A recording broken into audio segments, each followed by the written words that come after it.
बच्चे पैदा करने की मशीन है, बस औरत से शादी इसलिए करने के बच्चे पैदा करवाने। ये तो यहाँ पे मैं ये नहीं कह रही कि ये कोई मजदूर की है, कि ये एक पढ़े लिखे लोगों की भी यहाँ पे यही थिंकिंग है। अगर आप इंडिया की खुल के तारीफ कर देंगे, देखें इंडिया की तारीफ हम करते हैं, कोई भी अच्छा काम करेगा चाहे वो इंडिया छोड़ के बांग्लादेश भी करेगा तो हम उसकी भी तारीफ करेंगे। ये चीज जैसे कि अभी हम उनको छेड़ते होते थे पाकिस्तानी के 2%, आज उनका टका जो है वो हमारे करेंसी से ऊपर चला गया है। ठीक है, तो अब हम इसकी बात करेंगे तो क्या हम गद्दारे वतन हो जाएंगे? हर पाकिस्तानी कहता है हमारे पास एटम बम है। आप इस बात को मानते हैं कि हर पाकिस्तानी चलता फिरता एटॉमिक बम है? ये है पक्की बात है। अब मानते हैं? हाँ, मानता हूँ बिल्कुल। सबसे पहले तो मैं ये कहूँगा कि अल्हम्दुलिल्लाह हम पाकिस्तानी हैं। अच्छा। और हमारा जो जज्बा जुनून है अच्छा। वो आपकी कोई बुजुर्ग भी उठ के आ जाए ना, मोदी आपसे हम कह रहे हैं एज ए पाकिस्तानी कि आप हमारा जज्बा जुनून हमसे नहीं छीन सकते। कश्मीर हमेशा से ही भारत और पाकिस्तान के बीच विवाद का मसला बना रहा है और जब से भारत में धारा 370 खत्म हुई है तब से पाकिस्तान हर एक मंच पर जाकर कश्मीर के लिए रोता आया है और उसे हर मंच से निराशा ही मिली है। अभी हाल में ही मोदी जी ने कहा है कि दुनिया की कोई भी ताकत धारा 370 को वापस से लागू नहीं करा सकती है।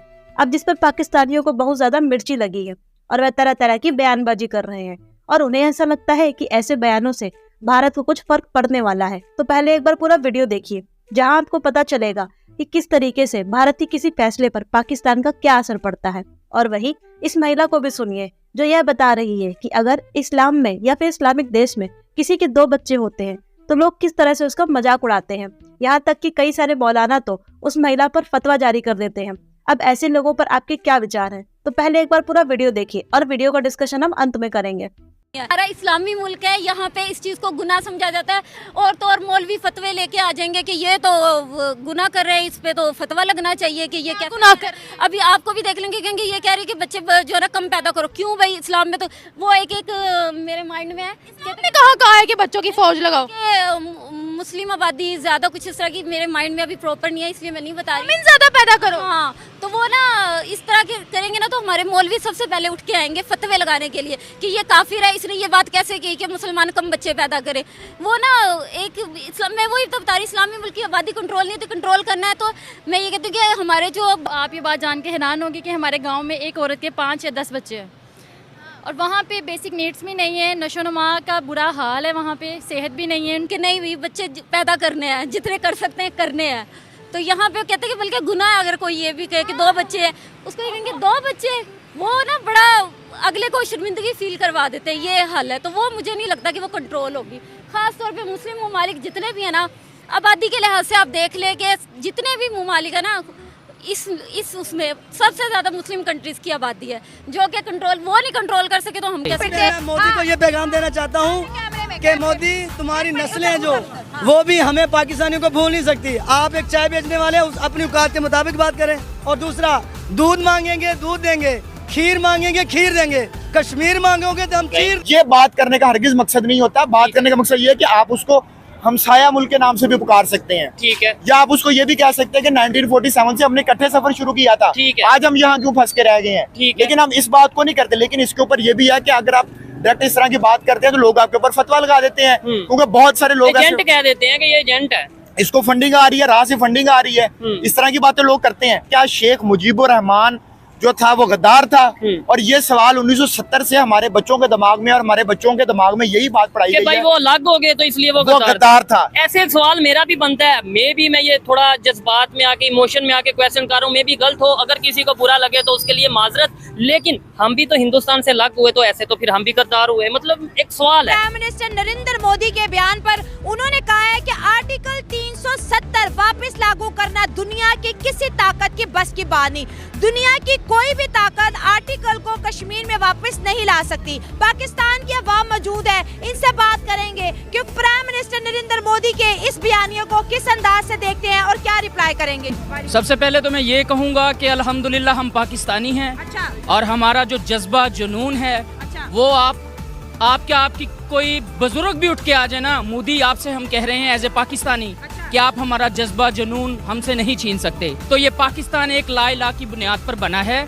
और ये याद रखिएगा कि आपके आने वाली नस्लें भी पाकिस्तान को ऐसे नहीं छीन सकती। रहा कश्मीर का मसला, तो कश्मीर के लिहाज से कश्मीर हमारी शारग है। तो शारग जो होती है वो इंसान के लिए बहुत पार्ट ऑफ जो इंसान का पूरा जिस्म होता है उसका बहुत एक मेन हिस्सा है। इसमें हमारी सांस चल रही है, तो आप हमसे हमारी सांस को खींचें, ये हमसे बर्दाश्त नहीं। शेख मुजीबुर रहमान गद्दार नहीं था। आप उसकी तकरीरें उठा के देख लें जो कि बंगाली जुबान में, लेकिन अगर आप उसको उर्दू में ट्रांसलेट करें तो आपको समझ आएगी। उन्होंने कहा था कि ये पाकिस्तान जो बना है इसमें हमारे जो बुजुर्ग हैं उनका भी खून शामिल है इस पाकिस्तान के अंदर बनने के अंदर, और उनको इस्लामाबाद जो हमारी कैपिटल टेरिटरी है, ठीक है, वहां पे उनको घुसने नहीं दिया जाता था। बंगाली जुबान के साथ क्या किया जाता था वो आपको पता है। उसके बाद उनके ऊपर जो है वो अटैक्स किए जाते थे और उनके साथ बहुत नारवा सलूक किया जाता था, जो कि अल्टीमेटली उनके अलग होने की वजह बना। और वो भी इल्जाम हमने किस पे लगा दिया? शेख मुजीबुर रहमान पे लगा दिया, इंडिया पे लगा दिया कि उनके साथ मिलके इंडिया ने सपोर्ट किया और पाकिस्तान को दो टुकड़े कर दिए। पाकिस्तान में अगर कोई भी गलत काम होगा तो हम उसके ऊपर इंडिया के ऊपर इल्जाम नहीं लगा सकते या किसी दूसरे मुल्क पे इल्जाम नहीं लगा सकते या अमेरिका पे ये तो पाकिस्तान में तरीका ही बहुत आसान है ना। अगर आपने अपनी गलती और नाअहली छुपानी है तो आप इंडिया का नाम ले दो या अमेरिका का नाम ले दो। ठीक हो गया। और पाकिस्तान में मैं आपकी बात काट रहा हूँ, बड़ी जबरदस्त एग्जाम्पल सामने। पाकिस्तान में इस टाइम आम पब्लिक और पॉलिटिशियन की ये एग्जाम्पल है, जैसे ये भाई हमें दिखाएंगे, 1 मिनट इधर लेकर आए, कि जैसे डुगडुगी बजाई जाती है और बंदर जो उनसे तमाशा करता है, इसी तरीके से हमारे पॉलिटिशियन भी कहा यह जाता है या तो अमेरिका डुगडुगी मचाता है और पॉलिटिशियन तमाशा करते हैं और फिर पब्लिक को भी उस तमाशे के अंदर इन्वॉल्व करते हैं। हमारा जज्बा ही एटम बॉम्ब है, हमारा जज्बा। हाँ जी, बिल्कुल ऐसे ही है। तो वो तो चैलेंज कर रहे हैं कि कोई ताकत नहीं वापस ला सकती। इंशाल्लाह क्यों नहीं, हम इंशाल्लाह लाएंगे, ये यूथ लाएगी, नौजवान लाएंगे, हमारे जज्बात को कोई मजबूर नहीं कर सकता। ठीक है, आप आ जाओ। आपने कहा अल्हम्दुलिल्लाह हम चलते फिरते। मैं मोदी को ये पैगाम देना चाहता हूँ कि मोदी तुम्हारी नस्लें जो वो भी हमें पाकिस्तानियों को भूल नहीं सकती। आप एक चाय बेचने वाले अपनी औकात के मुताबिक बात करें, और दूसरा दूध मांगेंगे दूध देंगे, खीर मांगेंगे खीर देंगे, कश्मीर मांगोगे तो हम चीर देंगे। मतलब ही हमारे मुल्क का ये है कि ला इलाहा इल्लल्लाह, ये पाकिस्तानी शरीय यानी हम मोहम्मद उम्मत मोहम्मदी हैं, हमें कोई भी आर्टिकल की कोई फिक्र नहीं है। जब इंशाअल्लाह अल्लाह ने चाहा तो हम कश्मीर वापस ले लेंगे। मोदी चाहे, इंडिया चाहे, जो मर्जी, अमेरिका चाहे, जो मर्जी कर लें, इंशाअल्लाह जब अल्लाह का हुक्म होगा तो हम कश्मीर वापस लेंगे। अगर यही हुक्मरान हमारे रहे ना जैसे कमजोरी हैं तो फिर हम लोग बेशक नहीं ले सकते, लेकिन उसके लिए हमें जो है ना एक कदम उठाना पड़ेगा जो एज ए पाकिस्तानी और ए मुस्लिम, और फिर हम लोग जो है ना, ये घंटों की बात है। अच्छा, हाँ, वो तो अमेरिका को भी इंडिया कुछ नहीं समझ रहा, कह रहा बड़ी ताकत भी नहीं ले सकती। सब ये डिप्लोमेसी है सारी, कुछ भी नहीं है। वो दिखाने के दांत जो है ना वो हो रहे हैं और खाने के और हैं। ये सिर्फ उसके जो है ना एक वक्ती तौर पे जो है ना वो फूटकने लगा हुआ है, बाकी बात उसमें कुछ भी नहीं। हम लोग सब कुछ कर सकते हैं, लेकिन हमें एक मुत्तहद होना पड़ेगा, हमें एक पाकिस्तानी बन के और एक मुसलमान बन के सोचना पड़ेगा। तो दोस्तों, जैसा कि आपने वीडियो में देखा कि किस तरीके से मोदी जी के एक बयान से पाकिस्तानियों की हालत खराब हो गई है। यह तो पाकिस्तान जानता ही है कि वह किसी भी हालत में भारत से टक्कर नहीं ले सकता है, इसीलिए वह इस तरह की उल्टी सीधी बयानबाजी करता है। तो दोस्तों, आपको ये वीडियो कैसा लगा, और वहीं धारा 370 को लेकर इन पाकिस्तानियों पर आपके क्या विचार है, इनसे आप क्या कहना चाहेंगे, और साथ ही इस्लाम में 10 बच्चे पैदा करना जरूरी है, इस पर आपकी क्या राय है, हमें कमेंट बॉक्स में बताएं। साथ ही अगर आप हमारे चैनल पर पहली बार आए हैं तो चैनल को सब्सक्राइब करें, और अगर वीडियो पसंद आए तो वीडियो को लाइक करें और अधिक से अधिक शेयर करें। जल्द मिलेंगे एक और नई रिएक्शन वीडियो के साथ, तब तक जय हिंद, जय भारत।